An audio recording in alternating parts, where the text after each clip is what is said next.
Way to keep it going. I just want to start off with a couple things about who's going to not practice today. Obviously, Randy Gregory will not practice today. He's in COVID protocol. Nashawn Wright is attending a personal matter, and Donovan Wilson will not practice groin. Questions, please, for David. So you have avoided no one else has gone on the COVID list since Randy has. You're clear on that front, so that's correct. Yeah. For Wilson, that groin, is that an aggravation of what he suffered for you? Yeah, I think that's fair. Yeah, so just not where we thought it would be or hoped it to be today, so just being smart with him. Jerry, played a lot of football Thursday, too. I mean, it's, yeah. Jerry, yesterday on the radio said that the plan is to go with Steele as your right tackle. Is that how you guys are looking at it? Well, I'll just say this about the right tackle. We'll work all the combinations that we've been working to this point. I mean, the obvious is LC will not be there, but so we'll sort it out at the end of the week. And Zack is not one of the combinations you're looking at there. We'll just sort it out at the end of the week. Yeah. So you're working through combinations. It's not Terrence Steele that's a full go at right tackle. He's part of one of the options, definitely. But you're not doing snaps exclusively with one guy. You're still spreading the first team snaps around. I always thought you only had to avoid the question two or three times. I didn't think it went to. I think it went to 4. This is a new record. Hey, I appreciate it. I'm all about setting records. Yeah. Is there hope for Randy Gregory that he could play Sunday, or where are you at with that situation? I mean, if you look at the history, it's been 10 days for pretty much, everybody that we've dealt with in the COVID protocol. So, but we'll just see how it goes. How's Zack Martin feeling coming back from COVID? Looks good, feels good. We'll start him off with the individual and just keep an eye on him today. But I mean, he's in the full go category. We talked to you Friday, I guess it was, about Zeke and the running game and why that game was unique and things. How important is it to, even if there are heavy boxes, to still run it and show you can still have success when you're running against those kind of looks? I mean, really, I think it comes down what's the definition of balance, and I think sometimes when the word balance is thrown out there, it gets put in the view of it needs to be in a runner pass category, and that's not really true from our perspective. I mean, I think when you're looking at balance, particularly in normal down and distance, you want to make sure your run blocking unit and the pass protection unit have some balance. The point I'm making is the RPOs, the run blocking unit is still coming off the ball. They're still, and I know they get categorized as throws because the ball is thrown to the perimeter. So that's really, I think that the part that we pay attention to, because we don't want to, when you see, the first thing you see is when you see a team that's thrown the ball 50 plus times, you go, I know I do, from an offensive perspective, it's, oh my God, the tackles are on their heels the whole game, or the line is on their heels the whole game. But if 15 of those are RPOs, that's not necessarily true. So I think that's when we talk about balance, that's what we're talking to. We're not just talking about this many runs or this many passes.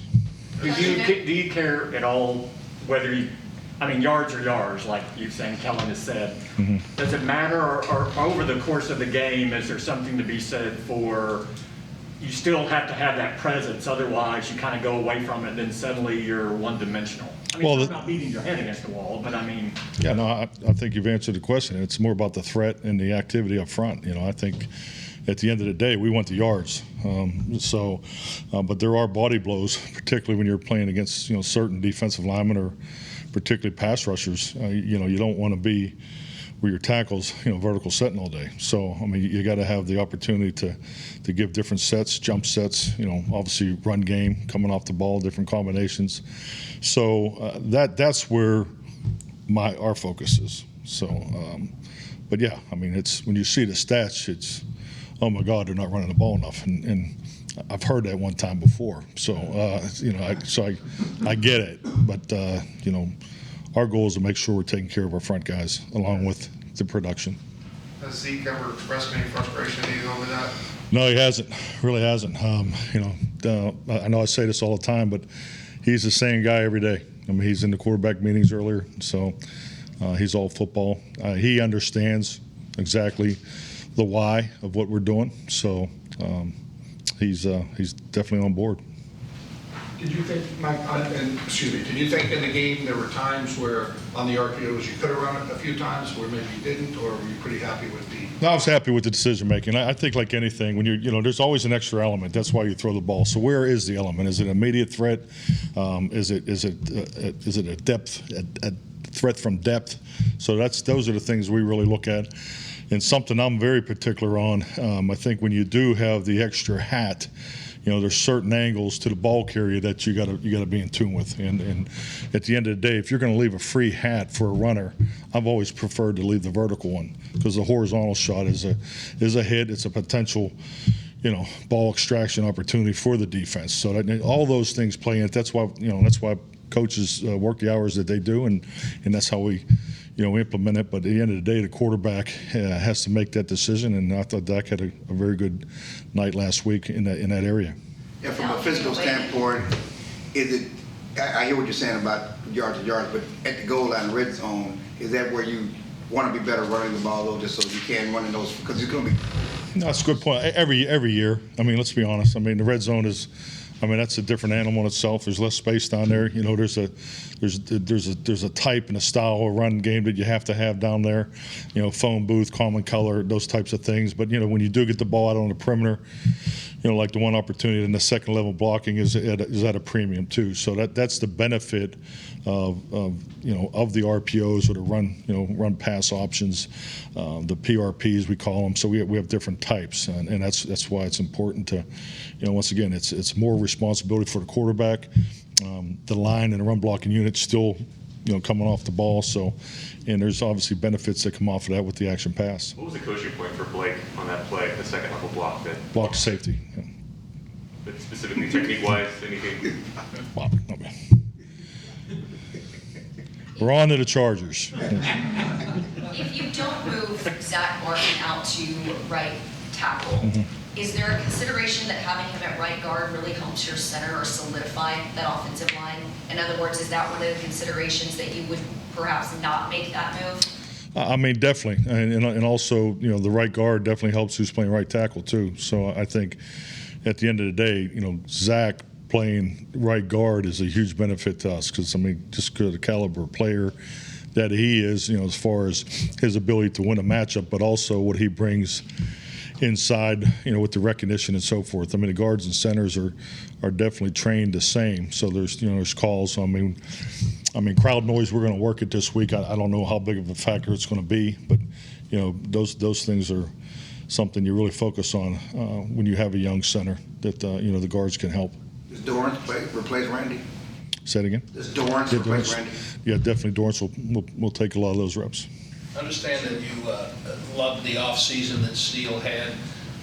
On the field, training camp, preseason, what did you see in him different and improved from what you saw a year ago? I would say he improved in every area. He's he came in here right away. You could see he established his understanding was. He was definitely, for a young guy, was probably in front of the room, as far and definitely my experience for young offensive linemen. So he picked it up right away.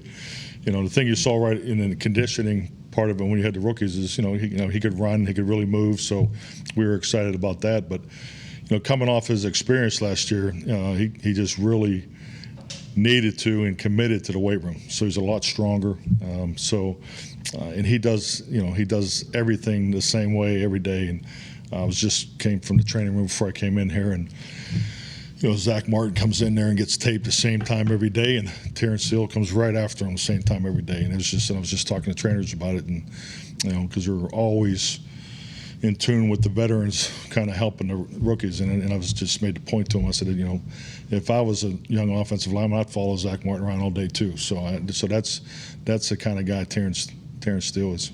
One of the things that came up on the broadcast pregame was that Dak Prescott's getting an MRI every 2 weeks. What are you guys hoping to accomplish from that and see with that MRI? When's the last time you can remember an injury requiring those bi-weekly tests? I think like any injury, when it involves a muscle strain or so forth, there's always follow-up to it. So I don't think it's any more than that. Did he have one yet since?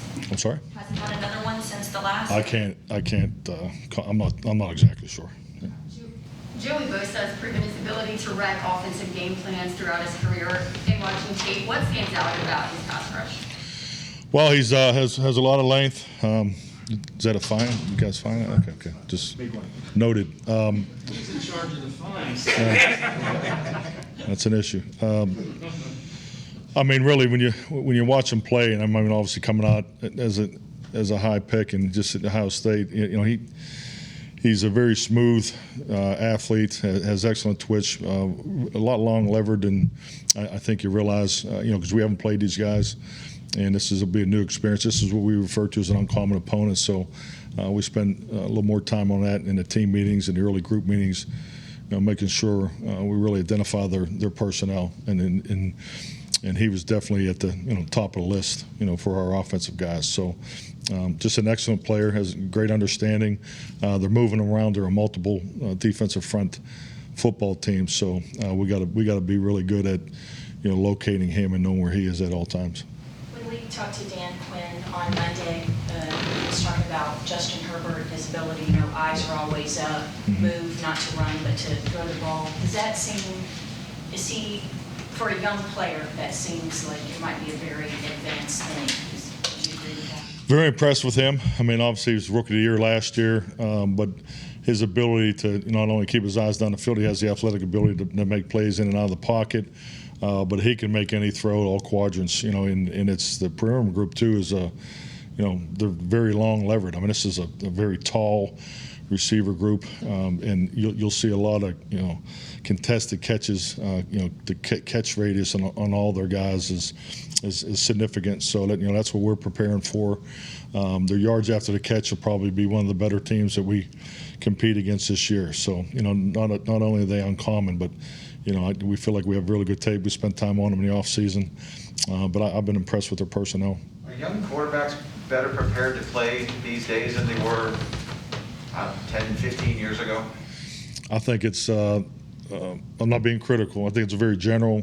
I think in what area, I think they're better prepared to play more from the shotgun because they do it more. When I first got in the league, quarterbacks were always under center, and then when you took them to the gun, it was a brand new experience. Now it's completely flipped. I mean, there's high draft picks that come into the league in today's game that have never been in the huddle, have never called a play, haven't had to utilize cadence, but they played their whole high school and college career from the gun. So I would say the situational football, as far as third down, the RPO game definitely more advanced just because they do it more. I think the younger quarterbacks have a really good understanding of it when they come into the league. And I think it's apparent just look at Sunday's games. If as you watch around the leagues, you can see a lot of the schemes and that you see more in college or in our game today than they were 10 years ago. I think he had, again, 31 touchdowns and 10 interceptions. How impressive is that for a rookie going through the league the first time? Is that unusual in and of itself? I think it's extremely impressive, and it's really impressive for the way he plays. I mean, he's he's not checking the ball down all day. I mean, this guy's coming off his back foot and he's ripping it. I mean, there's a lot of vertical throws.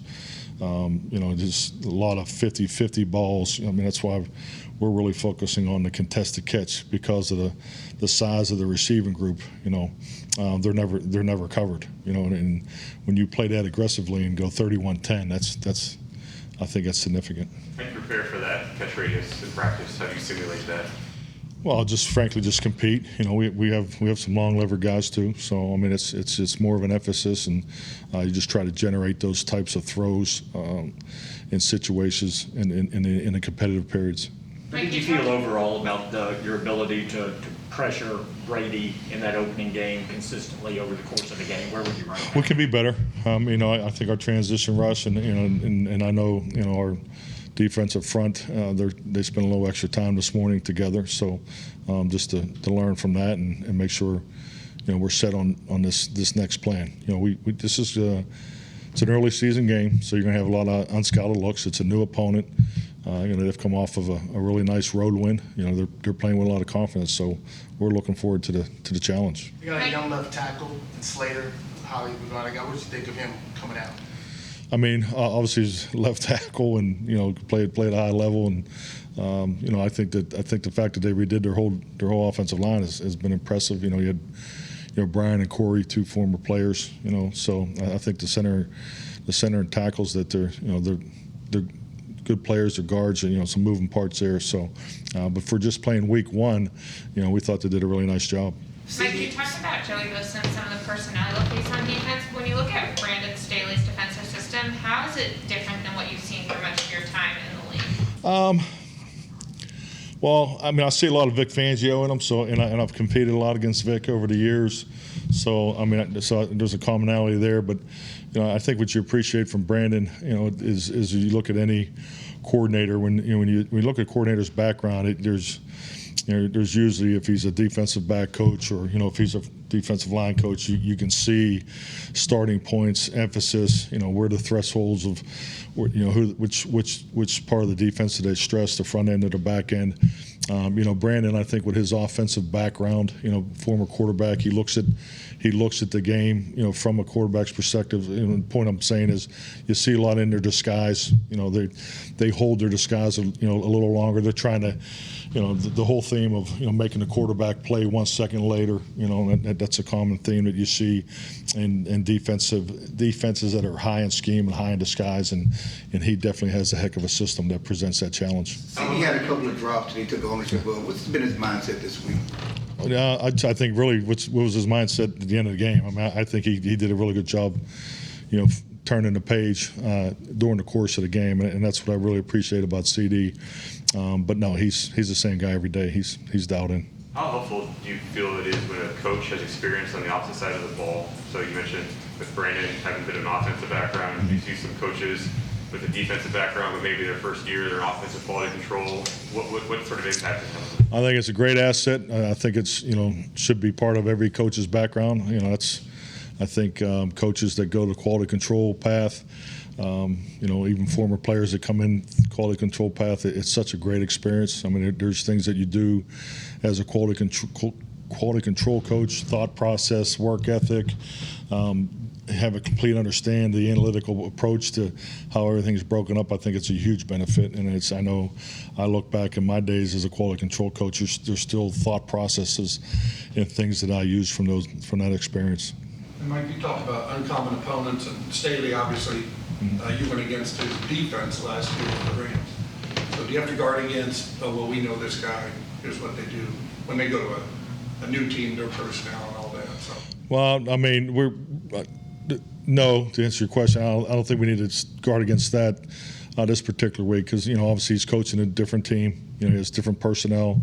How is he utilizing Joey Bosa versus Aaron Donald? So all those things are part of that. And I mean, Linfield Joseph's someone that have a lot in common with, from his days in Minnesota. So, how's he utilizing, Linfield as a shade in the one technique, and so you'll see a squareness and a run emphasis in their multiple front, and not only multiple fronts but multiple defensive personnel. So, we're really focusing on, how he's utilizing his current personnel, schematically and personnel utilization. When they're coming in and when they're not.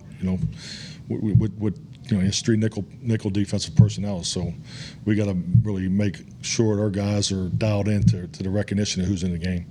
Dan Quinn likened Justin Herbert to Dak Prescott. Do you see similarities, and if so, what are they? Well, I'd say the number one that jumps out to me is the aggressiveness in the way they play. I mean, very decisive.